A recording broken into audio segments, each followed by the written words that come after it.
So hey, this is Stu, and of course I'm on the beach with John Scott, and we talked about this little demo on the interview. And what we're going to do is, this is called the fundamentals. It's a part of the fundamentals and foundations and openings. You see, you can't train a monkey. I'm sorry. I forgot all the words straight away. But what it's going to be is, it's part of a sequence that John does quite often before you start your practice. That's right. Well, it's introducing that in order to move like an animal in some of the asanas, especially the second series asanas, Stu, it's a big quantum leap to have a human form being a camel, right, or a pigeon. And so the way my mind works is, in order to move like an animal, we first have to learn how to move like a child. And from learning how to move like a child again, using our imagination, the empathy of what it is to express ourselves as a camel, as an adult, is a lot easier. Also noting that when I studied how my Guruji aged, he still had his fundamental foundations and openings, and he still moved like a child, meaning at 92 years of age, he could still sit on the ground and stand up on the ground. So Stu and I are sitting on the beach at Goa and India, which is where yoga originated. At that time, there were no chairs. And chairs, stairs, and shoes are the problems for us Westerners having tight hips. And so here we are sitting in what I would call our first homework pose, or first seat as a baby, Baddha Konasana, where we have developed, if you come back with me, Stu, into a posterior tilt, we've developed the strength in the psoas to be able to sit us up in a flexion. At the same time as being in flexion, the lower part of the psoas is abducted, which is quite a complex action for the psoas to be doing. But primarily we're sitting up, balancing the head over the heart, and this is around about 9 months to 18 months this little sequence would happen. And so this is our first seat Baddha Konasana, and what I really want to do is our first vinyasa. And our first vinyasa, Stu, is to go from Baddha Konasana to the complement seat, which is Virasana. And so first of all, we put our left hand down to the floor, and we can reach diagonally across with our right, and then come back up. And just notice what we happen. When we put the hand down, it's a flexion and an exhalation, and then an inhalation and extension, and then exhalation, flexion, inhalation, extension, exhalation, flexion, inhalation, extension, and then inhalation, come back up. So what we're doing is we're moving with the breath. Exhalation is flexion and down, inhalation is extension. And so this is eye-hand coordination. This is a little bit like Trikonasana, taking your toe, then reaching out with the hand, looking up to your hand. That's your drishti, as your hand. Yeah? Now you're in extension. To come back up, go into flexion, press to come back up. On the left side, this is like a Marichi B variation. We'll speed this up just because we're limited for time. Let's go for a little extra reach, and we'd come into getting ready to crawl. So I call this half standing, half sitting. Right. Half standing means the sit bone's off the floor. So the child is halfway to standing in their development. This is important to understand. And then when we reach further, if we go all the way, we come down to a crawl. Let's just line up for the camera. If we just bring our hands a little bit closer, Stu, that's more where a child would be, and it would be more of a cat stretch. Yeah, that's it. And then from here, we're actually pushing away from the earth, looking down to the ground. And we don't hyperextend the elbows. And this really starts to develop the biceps, triceps, forearms, deltoids, pecs, lats, the serratus muscle. So this is really the beginning of what I call armpit bandha. Right. If we pulse, we'll feel a line of movement from the armpit to the navel. Armpit to the navel. Can you feel that shift? Yeah. Yep. That's what I call a nadi. There's no muscle that joins the armpit to the navel. You would know that, Stu. Yeah. So there's no armpit muscle to navel, but there is a line of energy to navel. Anyway, from here, we can explore cat, which is exhalation, head down, inhalation, dog, and the head is last. Exhalation, head down, head is first. Inhalation, head up. So we've got the cat-dog stretch. We've also got side flexion, Stu. If you look side flexion, and try and bring the bum towards you. Yeah, and then side flexion the other way. Side flexion. Good. We can actually explore spinal twist by taking the arm through. Good.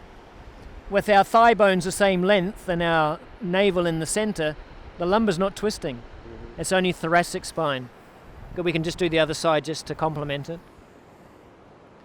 But more importantly in the development, Stu, if we come back, is that from our first seat of Baddha Konasana, our second seat is Virasana. Okay. On the beach, if you need to, you can dig a hole in the sand, but we want to be complemented in our seats. Baddha Konasana to Virasana. The first time a baby arrives there, it's turned out. Yes. And so this actually features in the 4th series.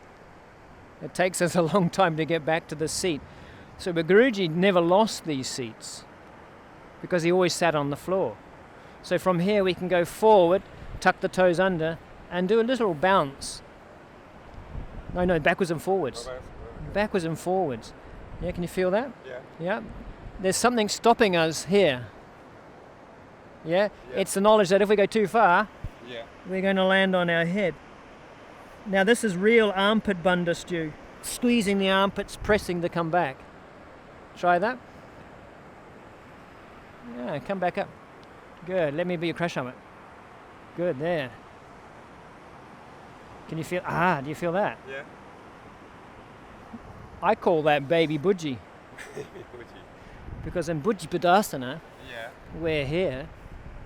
The first time we do Budgie Padasana, it's a cat stretch, tuck, and down.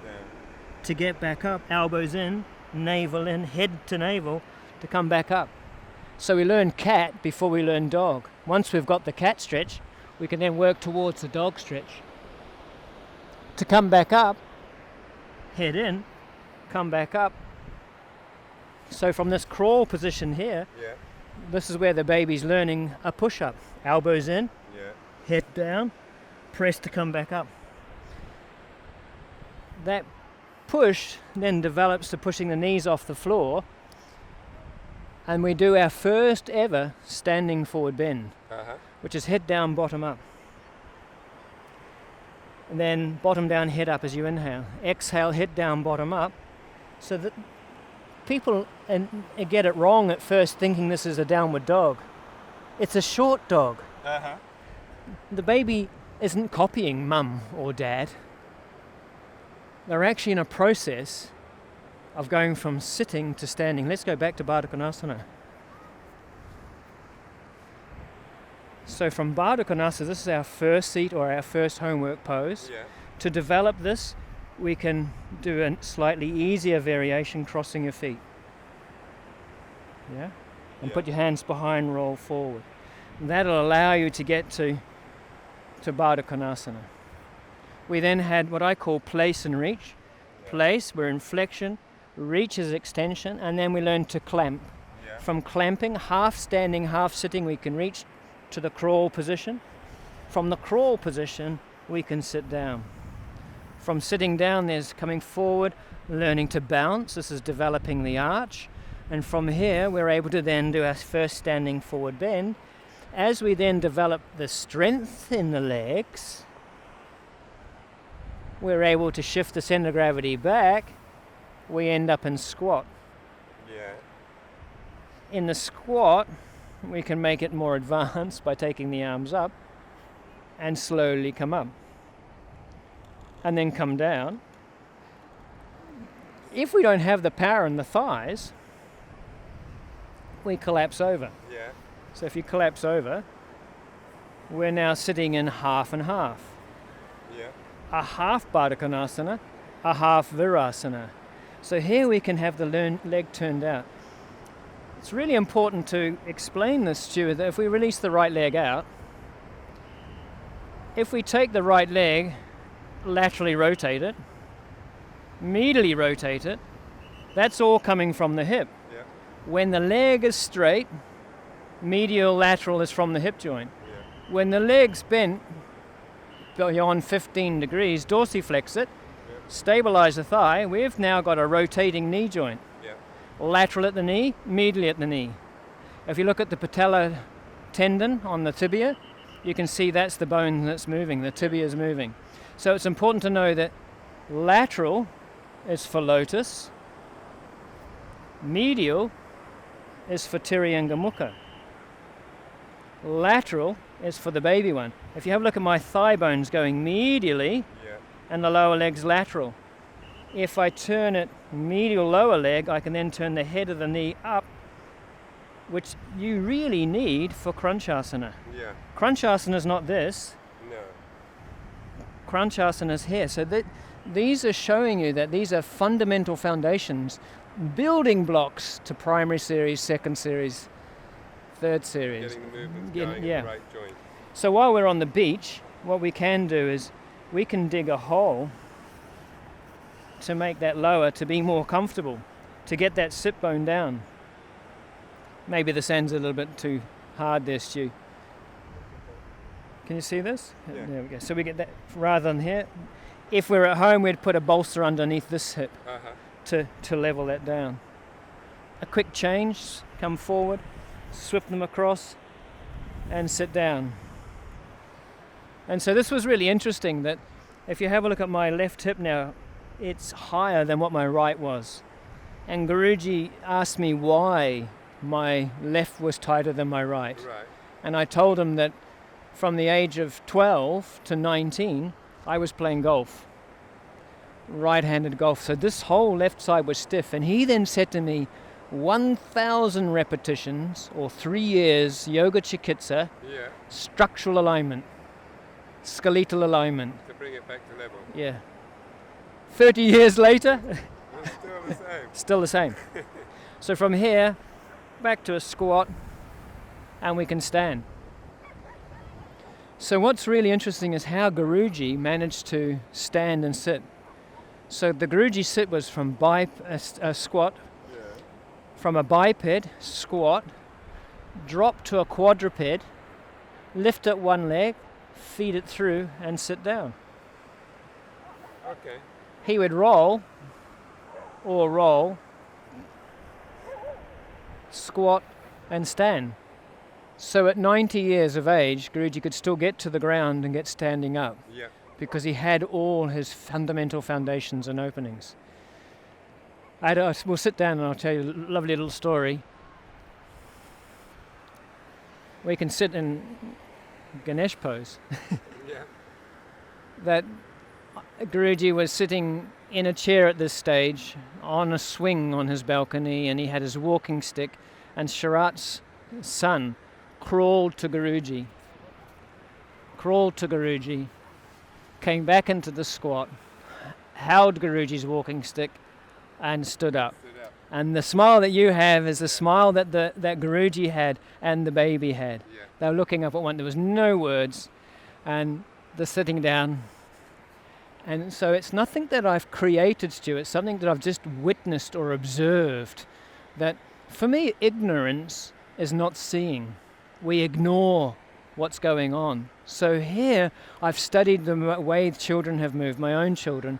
I studied how Guruji moved, and saw that there were these just basic foundations that are necessary in order to be able to do our primary series, to be free to move moving, and to find out then there's a balance between the lateral, the medial of the knee, so that when we are going into lotus, for example, we're receiving it this way instead of pulling it. And so when we get to Marichyasana B, not this,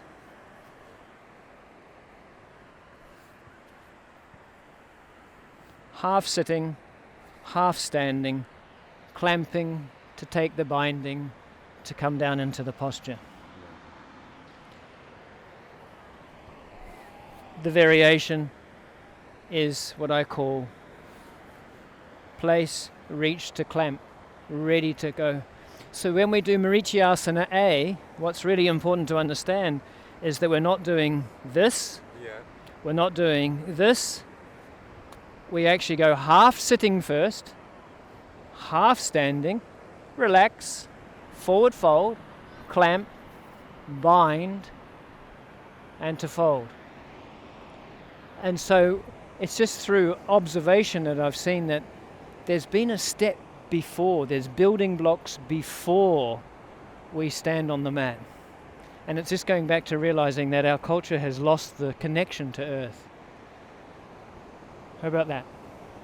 Fantastic. Look at that move too. So I hope you guys have enjoyed that. This is part of John's sequence, and you normally, how long would the sequence normally last?